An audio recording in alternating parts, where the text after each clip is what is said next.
nous parlons de la puissance de la grâce. Vous savez, le mot puissance a été encore traduit en grec par le mot dynamis. Et dynamis, c'est la capacité d'agir. Dynamis, c'est la capacité d'opérer des choses extraordinaires. Vous savez, celui qui a fabriqué les dynamites, lorsqu'il a fait sa composition chimique, ce Suédois d'origine, lorsqu'il a fait ces compositions chimiques, ces mélanges, et que ça fait une explosion, on lui a posé la question, mais qu'est-ce que c'est? Il a dit dynamite, parce que ça dégageait une puissance terrible.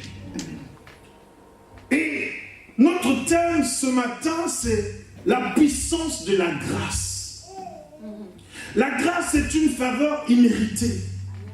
La grâce est un don. On ne mérite pas ce don. La grâce balaie du revers de la main la méritocratie. Voyez-vous, tous autant que nous sommes là, personne ne s'est élu lui-même. Personne ne s'est sélectionné lui-même. Mais dans sa préscience, dans son amour, dans sa souveraineté, le Seigneur nous a sélectionnés. Le Seigneur nous connaissait. Le livre de Romains, il dit, ceux-là qu'il a connus d'avance. Nous avons été connus d'avance. Nous avons été aimés d'avance. Nous avons été établis d'avance. Donc aujourd'hui, si tu chantes pour le Seigneur, si on t'appelle adorateur, c'est parce que Dieu t'a établi d'avance. Alors que tu ne soupçonnais même pas que tu es serviteur de Dieu. Vous savez, mes bien-aimés frères et sœurs, un jour, un serviteur de Dieu prêchait, il me faisait remarquer, il m'exhortait plutôt, il me faisait remarquer que tu sais, pasteur Évrard, tu n'as pas été établi pasteur dans le temps. Il y a eu le jour où les gens se sont organisés. On fait une sorte de cérémonie pour dire voici nous te consacrons.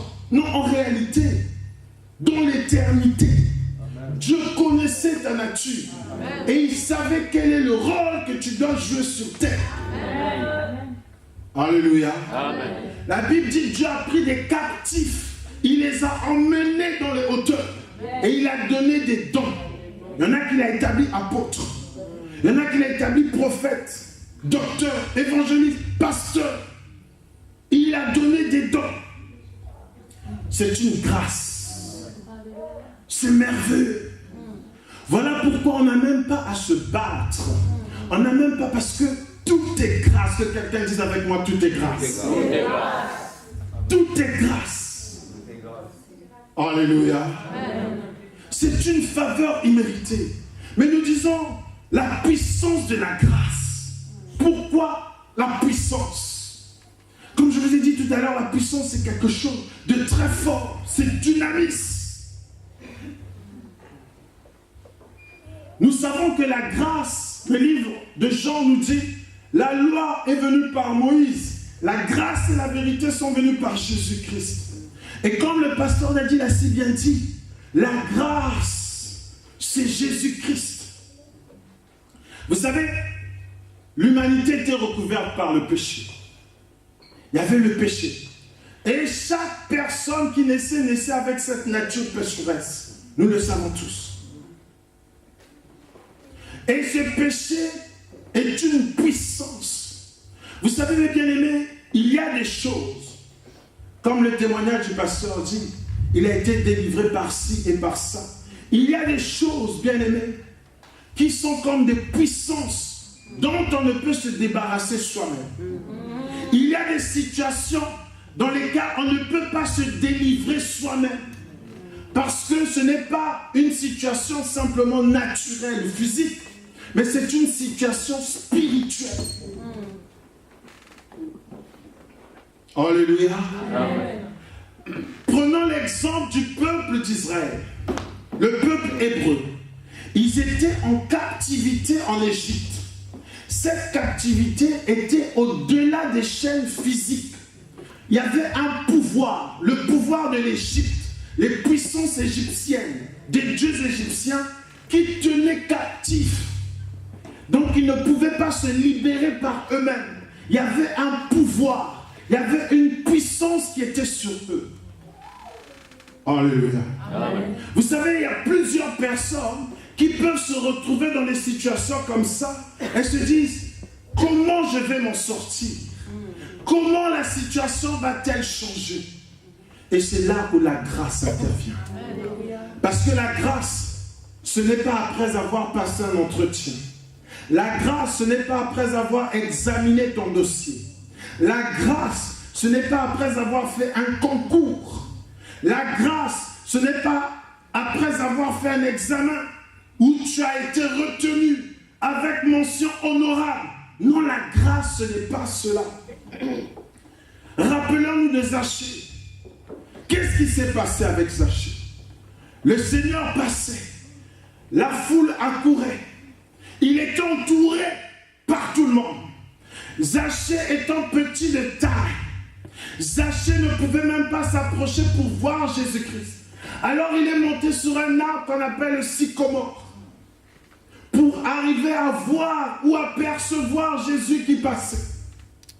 Mais alors qu'il ne soupçonnait même pas que le Seigneur Jésus-Christ, le Seigneur de gloire, celui qui a levé le paralytique, celui qui a ouvert les yeux de Bartimée,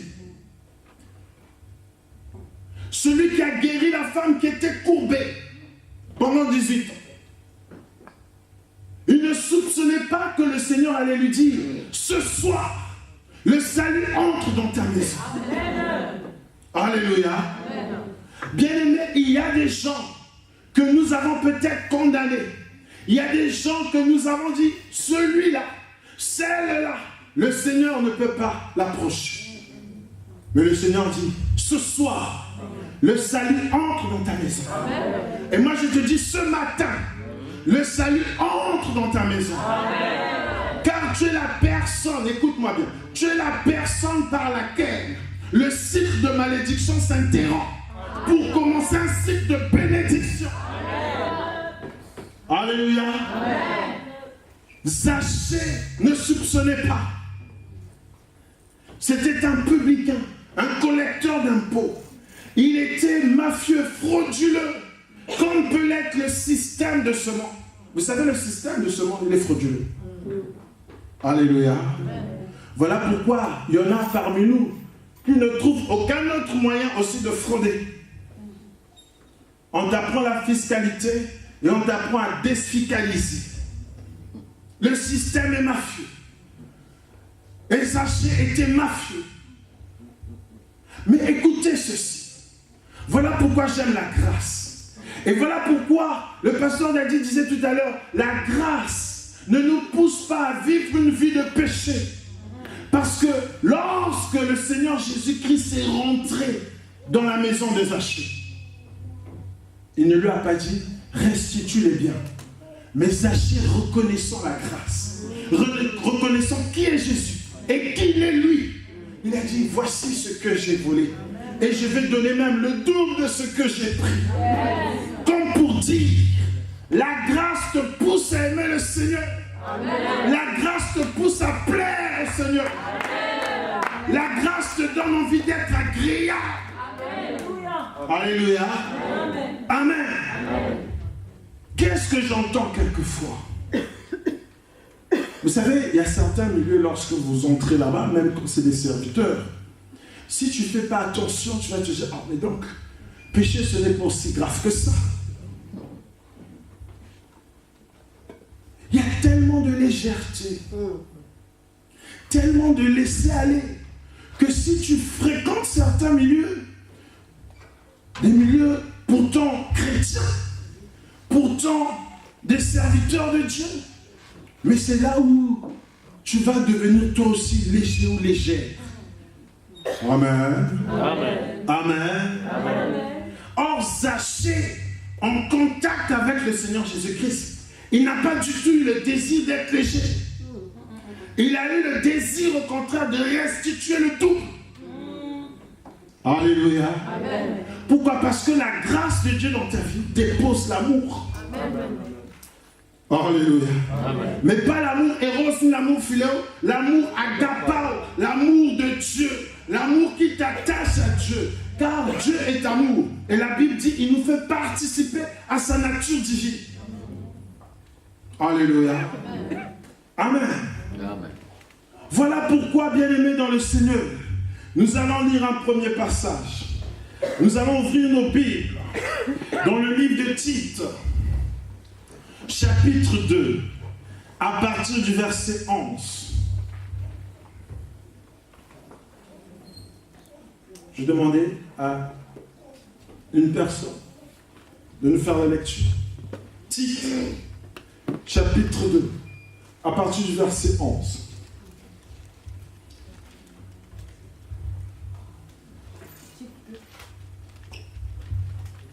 Parole du Seigneur à partir du verset 11. Lis la parole du Seigneur dans Tite 2 à partir du verset 11. Car la grâce de Dieu, source de salut pour tous les hommes, a été manifestée. Elle nous enseigne à renoncer à l'impiété et aux convoitises mondaines et à vivre dans le siècle présent selon la sagesse, la justice et la piété. Amen. Amen. La grâce, source de notre salut. La Bible déclare, comme nous l'avons lu tout à l'heure dans Ephésiens chapitre 2, que nous sommes sauvés par la grâce au moyen de la foi. Et la Bible dit que la grâce, source de notre salut, nous pousse à renoncer à l'impiété. Alléluia. Voilà ce que la grâce de Dieu produit dans notre vie. Amen. Alléluia. Amen. Or, qu'est-ce que j'ai vu? J'ai vu plusieurs prophètes. Vous savez, une fois, quelqu'un m'a balancé une vidéo où il y a un prophète qui disait, vous savez, moi, c'est quand je suis entre les cuisses d'une femme que le Seigneur se révèle à moi. Un prophète, il est écouté par plusieurs personnes. Vous pensez peut-être que c'est un prophète américain. Eh bien non, vous avez tout faux. C'est un Américain. C'est un Américain. Oui, parce que quelqu'un me disait, le prophète africain, un Américain. Il dit que lorsqu'il est entre les cuisses d'une femme, vous comprenez le langage, n'est-ce pas? C'est à ce moment-là que Dieu lui parle. Donc il faut qu'il soit dedans. Maintenant, comment il justifie ça? Ah, le péché avant. La grâce, ça fait quoi? Et c'est, on interviewait, hein. C'est pas, il disait ça pas entre... Non. Il y a une dame qui vient interviewer les prophètes. Dites-nous comment vous recevez les forteresses. Et vous savez, Dieu est étrange. Dieu est mystérieux. Les voix du Seigneur sont insondables. Parce que figurez-vous que c'est lorsque je sors pas de sa femme, d'une femme. Et l'Esprit de Dieu vient. Et il se lève et il prophétise. Blasphème. Or, qu'est-ce que nous venons de lire dans le livre de Tite 2?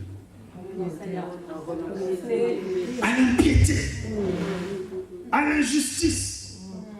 Alléluia. Amen. Quelqu'un m'a dit, mais non, mais tu es trop dur, c'est le temps de la grâce. Pourquoi tu condamnes? Ce qu'il faut savoir, bien-aimé dans le Seigneur, effectivement, nous n'avons fait aucun effort, mais alors aucun, pour que nous puissions être sauvés. Nous n'avons fait aucun effort, mais alors aucun, pour que nous soyons bénis. Nous n'avons fait aucun effort. Parce que vous savez, la loi est venue donner la force au péché.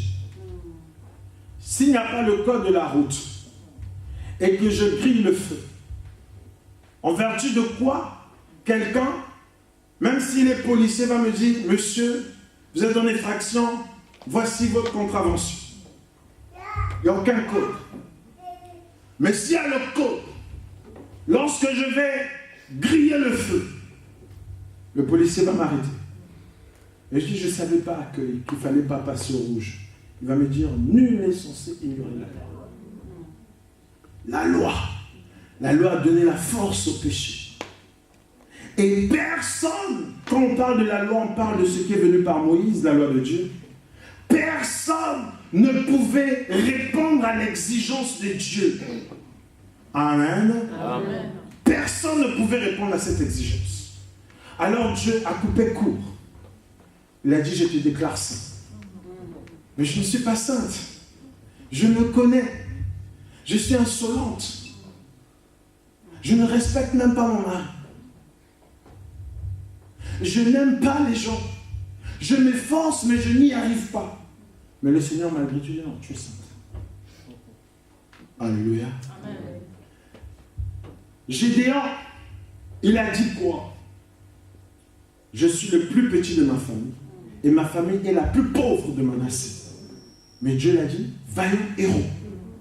Il dit, tu es un vaillant héros. Et c'est comme ça aussi que Dieu nous considère. Il sait que tu ne peux pas par toi-même. Il sait que ton cœur est tortueux. Voilà pourquoi lui-même il a dit, j'ôterai le cœur que vous avez. C'est un cœur de pierre. Et je vous donnerai un cœur de chair. Voilà pourquoi je disais, parce que nous sommes, n'essaie pas de ressembler à celui qui vit cela naturellement. Mais lève juste les mains, dis, Seigneur, fais-moi grâce. Amen. Juste, Seigneur, fais-moi grâce. Je n'arrive pas à gêner comme le pasteur Abraham. Je n'arrive pas à prendre du temps dans la prière comme le pasteur l'a dit. Seigneur, fais-moi grâce. Amen. Mais si je me retrouve dans la même réunion que lui, et je vais faire semblant de savoir prier, ou d'aimer la prière comme lui, je me trompe moi-même. Mais le Seigneur sait que je n'y arrive pas. Et le Seigneur sait que j'ai besoin de sa grâce. Voilà pourquoi la grâce est venue. La Bible dit que, donc, toujours dans Éphésiens 2, que nous avons lu avec le pasteur Dadi, la Bible dit que nous avons été créés en Christ. C'est-à-dire que nous avons gardé la même carcasse. On a enlevé Windows 7, on a mis Windows 10. Donc il y a maintenant d'autres fonctionnalités. Vous savez, il y a des facilités qu'on trouve dans Windows 7, mais qu'on ne trouve pas dans Windows 10.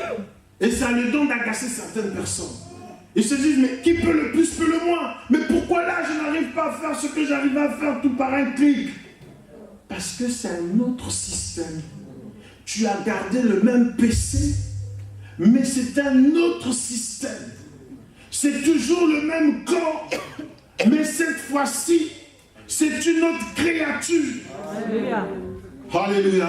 Amen. Et la grâce, c'est quoi? C'est que le diable ne connaissait pas cette créature. Lui, il connaissait la créature adamique. Et il arrive à manipuler cette créature adamique. Il arrive à téléguider cette nature adamique. Il arrive à mettre une oppression à distance sur cette nature adamique. Car il a déjà pris le dessus sur cette créature dans le jardin d'Éden. Le pasteur David vient de nous révéler qu'il y a 6000 ans de ça. Mais lorsque tu es en Christ, il enlève le système que le diable maîtrise du bout des doigts et il met un autre système que là il ne maîtrise pas. Voilà pourquoi ceux qui sont dans la grâce ne sont pas maîtrisés par le diable. Amen. Et la grâce, en réalité, c'est la force que Dieu nous donne d'exécuter sa parole. Pourquoi? Parce qu'il dit, ceux-là qui sont sauvés, il a prévu des choses bonnes qui sont censées pratiquer. En réalité, si je tiens bon et que je ne tombe pas dans l'impudicité, c'est pas par ma force, c'est par la grâce du Seigneur. Alléluia. En réalité, si le pasteur ne vole plus, c'est pas parce qu'il a choisi je ne volerai plus, mais c'est parce que le Seigneur lui en a donné cette capacité. Alléluia. Et voilà pourquoi, par amour pour Dieu, non plus parce qu'il veut, il veut montrer quoi que ce soit, il veut prouver quelque chose au Seigneur. Par amour pour Dieu, il conserve jalousement ce que Dieu lui a donné. Amen. Écoutez, il y a des phénomènes sociaux, comment on peut appeler ça? Des phénomènes sociaux, les phénomènes qui se passent dans les villes. Nous avons par exemple en Côte d'Ivoire des jeunes qu'on appelle microbes. Nous avons à Kinshasa des jeunes qu'on appelle Kuluna. Nous avons par exemple à Brazzaville des jeunes qu'on appelle bébés noirs. Maintenant, imaginez-vous que le prince Harry soit parmi les Kuluna. Parce que, à sa naissance, par je ne sais quelle circonstance, il se retrouve à Kinshasa et ses parents l'égarent. On le cherche, on le retrouve pas. Mais lui, il est encore bébé. Tout bébé, pas encore conscient de la vie. Et ses parents se disent, en peine perdue, rendons-nous à l'évidence que notre cher Harry n'est plus. Mais Harry existe. Et il grandit dans la rue, dans les rues d'Afrique. Il est soit microbe, soit Kuluna, soit bébé noir. Et un jour, on le retrouve. Il dit, oh Harry, où étais-tu donc passé? Et on dit à Harry, mais tu es en réalité de la famille, comment on les appelle encore? Windsor. Tu es prince. Et quand la reine ne sera plus, c'est toi qui remplaceras. Donc on le prend. Il dit, oh, je suis prince. Ou le fils de Donald Trump. On le retrouve là. Ah, mais tu es le fils de Trump. Et Trump fait une fête. Il dit, voici, on a retrouvé celui qu'on avait perdu il y a 30 ans, lorsque nous étions en voyage à Kinshasa. Nous l'avons retrouvé. Un jeune de 30 ans maintenant. Et lorsque Trump le reçoit, il dit, bon, tu vas gérer les 30 towers. C'est toi qui vas gérer les 30 towers. Mais celui qui ne comprend pas la grâce que le Seigneur lui a faite, parce que ce jeune homme qui a été égaré dans Kinshasa, il a appris à faire des coupes, où il arrive à gagner $50, $100, $150. Mais là, en gérant les 30 towers, ce n'est plus des centaines de dollars, c'est des milliards de dollars.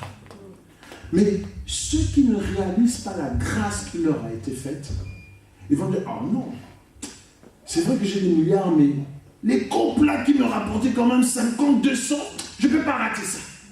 Et il repart dans ces coupes là. Et il veut gérer en même temps les milliards. Mais quelqu'un de sensé, qui a découvert qu'il est prince, ou fils d'un milliardaire, et qui gère maintenant des milliards, à votre avis, si c'est vous, est-ce que vous repartirez encore vous battre pour les 150 ou 200 dollars que vous étiez en train de gagner dans la rue, difficilement? Non. En mentant, en trichant, en violant, en torturant? Alléluia. Amen. Amen. Amen. Lorsque nous venons dans le Seigneur, lorsque nous venons en Christ, la Bible dit, nous sommes devenus une nouvelle création. Les choses anciennes sont passées. Voici toutes choses sont devenues nouvelles. Nous devenons une nouvelle créature. Et une créature que le diable ne maîtrise pas. Pourquoi? Parce que le Seigneur, dans Jean 3, il révèle à Nicodème que tous ceux qui naissent de nouveau sont comme le vent. On ne peut pas les saisir. Qui peut saisir le vent? On ne sait d'où il vient, ni où il va. On sent juste qu'il est passé. Alléluia. Amen. Et il parlait de ça, pourquoi? Parce que le diable ne peut pas saisir en réalité ceux qui sont nés de nouveau. Le diable ne peut plus téléguider, manipuler, envoûter, posséder ceux qui sont nés de nouveau. C'est ça la puissance. Parce que c'est venu nous libérer d'un joug dont on ne pouvait se débarrasser nous-mêmes. Ni aucun jeûne, ni aucune retraite. Même si la montagne touche les nuages. Non, on ne pouvait pas. Alléluia. Amen. La puissance de la grâce, c'est venu nous libérer, nous détacher et nous donner un statut que le diable envie. Et ce statut se conserve dans la foi. Voilà pourquoi la Bible dit nous sommes sauvés par grâce au moyen de la foi. Et la foi, c'est le lien qui nous relie au Seigneur Jésus-Christ. C'est ce qui nous identifie au Seigneur Jésus-Christ. Le Seigneur a dit quoi? Résistez au diable avec une foi ferme et il fuira loin de vous. Alléluia. Vous savez, ceux qui sont en Christ Jésus-Christ, ceux qui ont été créés en Christ, je le redis, comme nous dit les Écritures dans le livre d'Éphésiens, nouvelle création, créée en Christ. C'est une nature que seul le Seigneur connaissait et que le diable ne connaissait pas. Le diable connaissait le premier prototype, donc Adam, le premier Adam. Mais le second Adam, il ne le connaissait pas. Pourquoi? Parce que le second Adam vient du ciel. Il n'est pas composé de ce qui est terrestre. Voilà pourquoi le Seigneur disait, moi je viens du ciel. Je ne suis pas comme vous. Je suis le pain qui vient du ciel. Alléluia. Amen. C'est un prototype que le diable n'a pas connu, qui lui était caché. Alléluia. Il ne connaissait pas ce prototype. Voilà pourquoi il est déstabilisé devant les chrétiens. Mais le chrétien doit comprendre qu'il est devenu chrétien et doit comprendre ce que ça veut dire être chrétien. C'est être créé en Christ. Alléluia. Alléluia. Amen. L'Esprit de Dieu, ce qui aille à la foi, ce qui aille à l'amour. Des ingrédients qu'il ne connaissait pas. Parce que le premier prototype qu'il a réussi à corrompre, il n'y a plus l'amour dedans. Il n'y a pas l'esprit dedans. Alléluia. C'est pour ça qu'on parle de mort spirituelle. Il y a un détachement, une déconnexion avec la source. Donc il n'y a pas le Saint-Esprit dedans. Il n'y a pas la foi dedans. Il n'y a pas l'amour dedans. Est-ce que nous comprenons ces choses? Et le son qui est dedans est purement humain. Infecté, exposé au lien, exposé à l'envoûtement, à la possession, à tout ce que vous connaissez.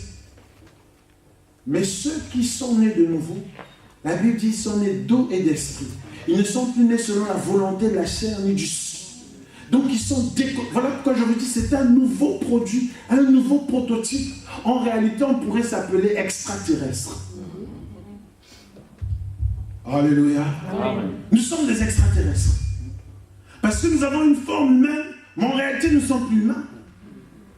Est-ce que vous croyez ça? Amen. On vient du ciel. Amen. Et avant que la grâce soit manifestée, l'Éternel vient parler d'un Fils unique. Mais une fois que la grâce est manifestée, l'Éternel parle d'un grand frère qui a beaucoup de petits frères que nous sommes. Il est devenu l'aîné d'un grand nombre de frères. Nous sommes devenus co-héritiers avec lui. Mais avant la grâce, il était lui seul à être fils unique. Voici mon fils unique en qui j'ai mis toute mon affection. Mais ceux qui ont maintenant participé à cette nature, ceux qui ont été créés en Christ, voilà que le Christ a maintenant plusieurs frères. Alléluia. Amen.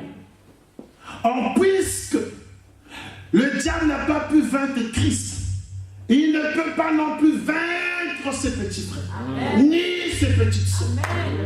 Voilà pourquoi le Seigneur dit, sortez du milieu d'eux. Je serai pour vous un père, et vous serez pour moi des fils et des filles. Alléluia. Amen. Alléluia. Amen. Voilà pourquoi c'est une puissance. Parce qu'elle nous donne le dessus sur l'ennemi. Et plus nous réalisons cela, plus ça devient effectif dans notre vie. Je vous ai donné l'exemple de celui qui est déjà prince, mais il s'ignore. Alléluia. Et le jour où il découvre qu'il est prince, son attitude change. Alléluia. Il y a une sœur qui me disait, pasteur, je n'arrive pas à abandonner ci, je n'arrive pas à abandonner ça. J'ai dit, quelquefois c'est juste parce que tu n'as pas conscience de qui tu es.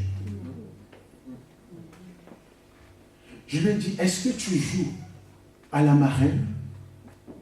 Est-ce que tu joues à la corde? Elle dit non, mais avant je jouais à cela. J'ai dit, c'était quand ça?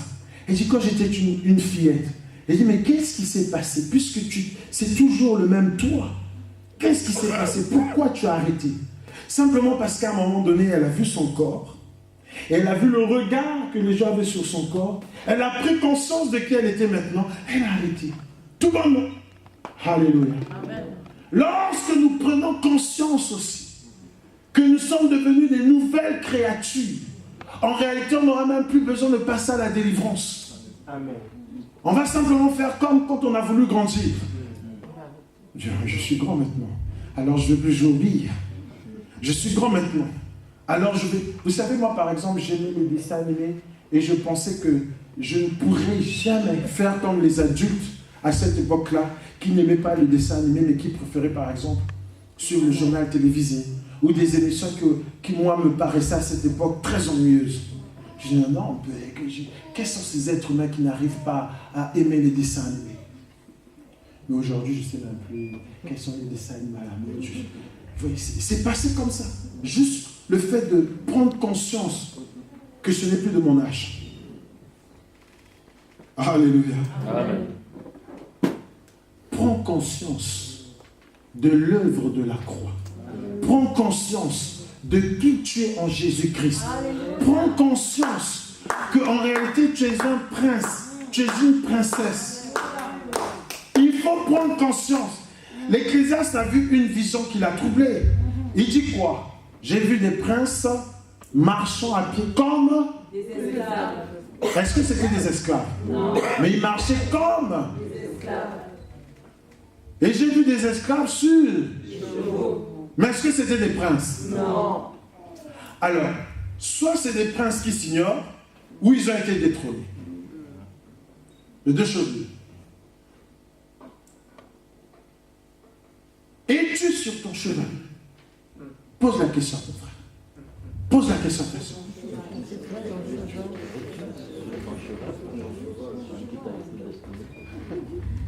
L'Ecclésiaste a vu une vision qui l'a troublé.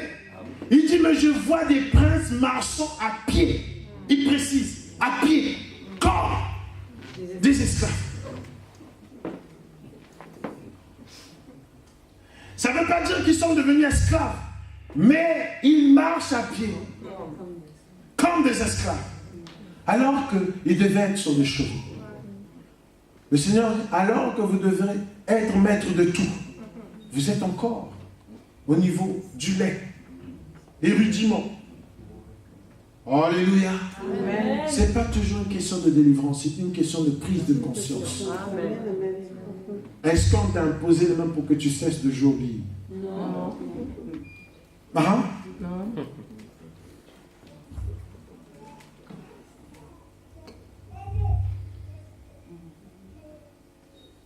Est-ce qu'on t'a imposé les mains pour poursuivre les chats comme tu faisais quand tu étais gamin? Pour chasser les chats. Avec des pierres. Il y en a qui, ça rappelle quelque chose. Tu pourchasses les chats avec des pierres. Est-ce qu'on t'a imposé les mains pour ça? À qui on a imposé les mains pour dire, voici, tu n'arrives pas à cesser de jouer à la corde, nous te délivrons de l'esprit de jeu de corde. Nous te délivrons de l'esprit de toboggan. Nous te délivrons de l'esprit de manège. Moi, j'ai des neveux qui, à l'époque, me donnaient « Tonton Évrard, n'as-tu pas les pièces, nous voulons aller au manège ?» Mais aujourd'hui, ce n'est pas le manège qui me demande. Il me demande des enceintes sans fil. Mais le même petit, il y a quelques années, me demandait le manège. Quand je passe avec le parc, il pleure. Mais aujourd'hui, ce n'est pas le manège qui demande. Et on lui a pas imposé les mains pour chasser l'esprit de manège. Amen. Amen. Alléluia. Amen. La puissance de la grâce. Oh, le Seigneur est merveilleux. Amen.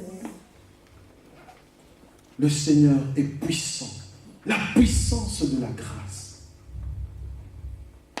Le Seigneur veut que nous puissions comprendre cela. Très souvent, nous ne comprenons pas cela parce que nous... Vous savez, lorsque je lisais dans... Nous allons lire cela, donc nous allons faire vite, je crois que nous allons finir. Matthieu 13.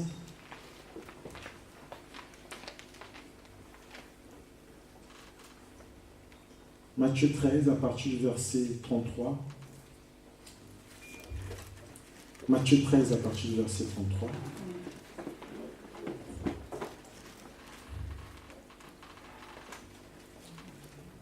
Si la sœur Grâce peut nous faire la lecture, Matthieu 13, à partir du verset 33. Parole du Seigneur.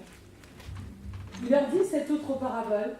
Le royaume des cieux est semblable à du levain qu'une femme a pris et mis dans 3 mesures de farine, jusqu'à ce que la pâte soit toute levée. Jésus dit à la foule toutes ces choses en parabole, et il ne lui parlait point sans parabole, afin que s'accomplisse ce qui avait été annoncé par le prophète. J'ouvrirai ma bouche en parabole, je publierai des choses cachées depuis la création du monde. Amen. Amen. Le Seigneur dit, le royaume des cieux est semblable. Il a expliqué les réalités spirituelles par des paraboles. Le royaume de Dieu est semblable à une femme qui prend le levain et qui le met dans 3 mesures de farine.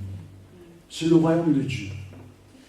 Bien-aimés, nous savons que dans le livre de Luc, le Seigneur a dit, le royaume de Dieu est au milieu de vous. En réalité, il parlait de lui-même. Amen. Donc, il prend une parabole qui parle de levain et 3 mesures de farine pour dire que c'est semblable au royaume. Or, le royaume, c'est lui. Le levain, c'est l'image de l'enseignement. Parce que nous savons aussi dans la Bible que le Seigneur a dit, dans le livre de Matthieu et même dans l'Évangile, dans les 4 témoignages, le Seigneur dit, ne prenez pas, gardez-vous de prendre le levain des Sadducéens. Gardez-vous de prendre le levain des pharisiens. Les Sadducéens, c'est cette frange du judaïsme, cette confrérie du judaïsme qui ne croyait ni en la résurrection, ni en la puissance de Dieu. Voilà pourquoi le Seigneur leur a dit, vous ne connaissez ni les Écritures, ni la puissance de Dieu. Les pharisiens, c'était des légalistes. C'était des gens qui voulaient plaire à Dieu par rapport à leurs œuvres. Ils imposaient beaucoup de rites, beaucoup de dogmes, beaucoup de traditions. Et ils se disaient que c'est par rapport à ça que nous allons atteindre Dieu. Ça, c'est l'enseignement. Et le Seigneur a dit, gardez-vous du levain des pharisiens. Gardez-vous du levain des Sadducéens.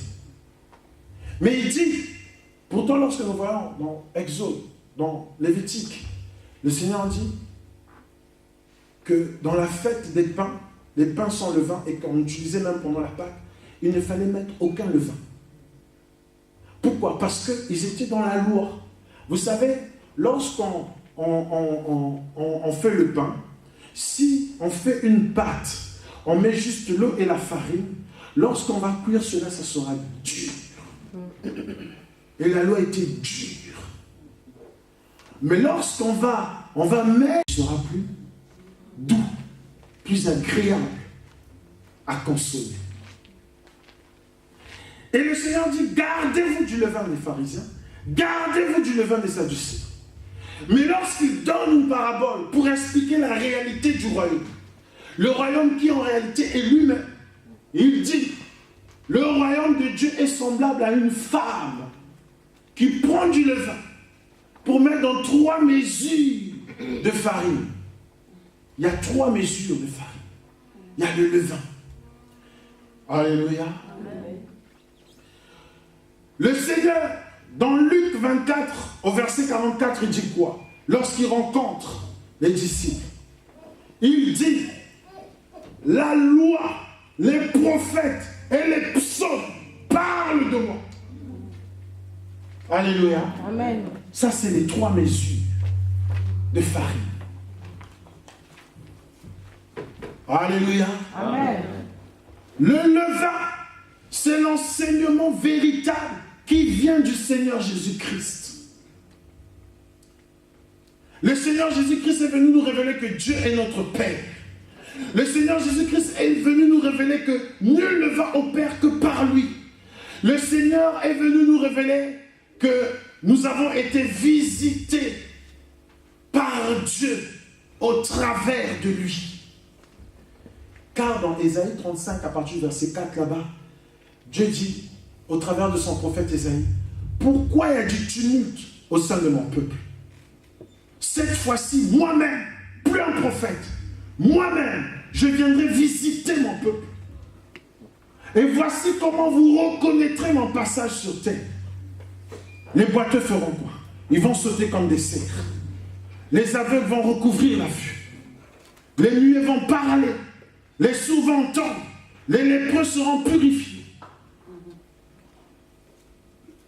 Dans Jean 1,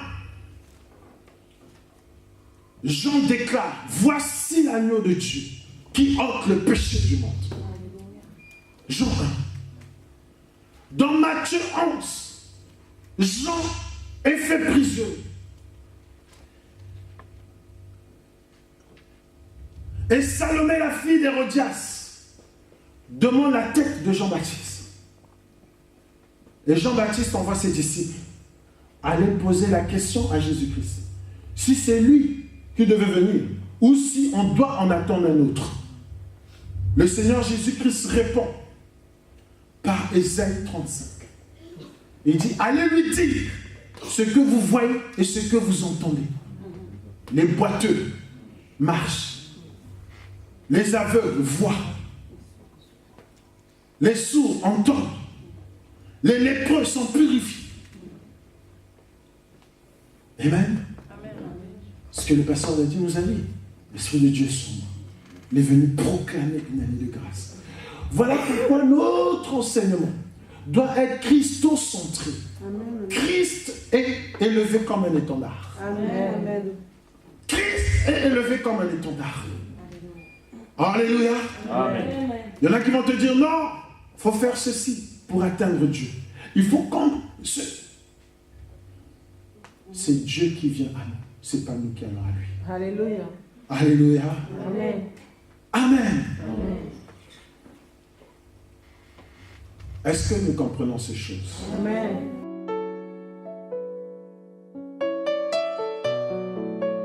Mmh.